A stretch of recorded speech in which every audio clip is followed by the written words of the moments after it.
it always amuses me when I hear American point fighting champions talking about, well, you know, Bruce Lee was not a real fighter. The guys, first of all, he had Bruce Lee, if he only had the fights that we know about, and I think he had some others, still had more real fights than most American martial art champions. I mean, talking about street fights or outside the ring challenge matches, right? So anyway, but all the stunt guys were, all of them. I mean, you notice Sammo Hung has that kind of circular scar. Yeah. A Coke bottle. Somebody smashed a Coke bottle and twisted it in his face in a street fight. He told me about that. And so those are that's the kind of guys they were. No way they would have respected Bruce Lee if he was a paper dragon.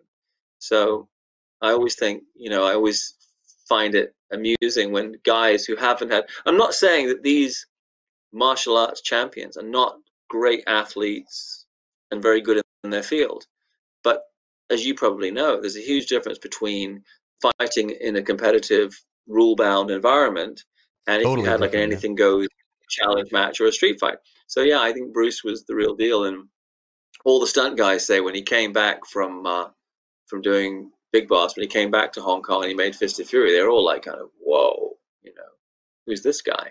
You said something about, in the book, you say something about how Lam Ching Ying, who was one of the guys who worked with him in the Big Boss.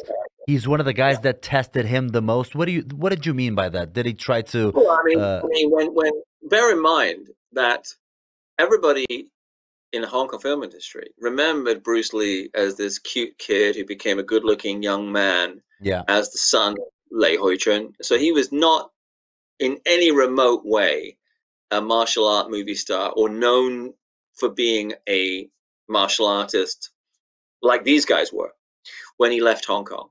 And then, of course, he was in America for an awfully long time. And then he comes back and they're like, okay, well, we've got this movie we're about to do in Thailand, and we'll just move James Tien Jun aside. And the lead's going to be this Lei Siu Long guy.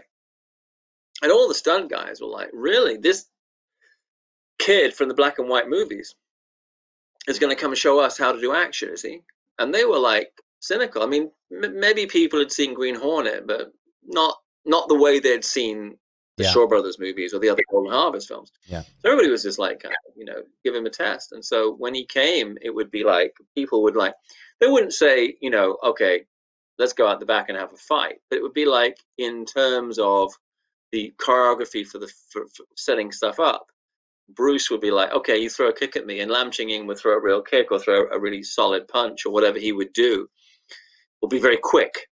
And Bruce would just respond very quickly and very powerfully. And the guys were like, whoa. And then, of course, there's a story about Sammo was not there, Sammo Hung, but then somebody had said to him, Bruce Lee's incredible. And he was like, really? You know, Gum Ga Sai.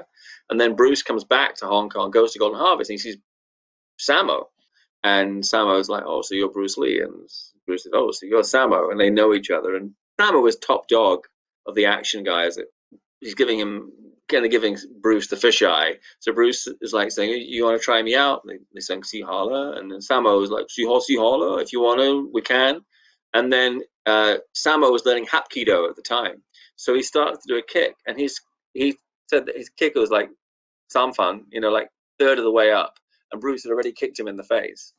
So he knew, wow, this guy's something. So there was immediate mutual respect. And that was Bruce Lee. I mean, he came back and he won the respect of these guys who were tough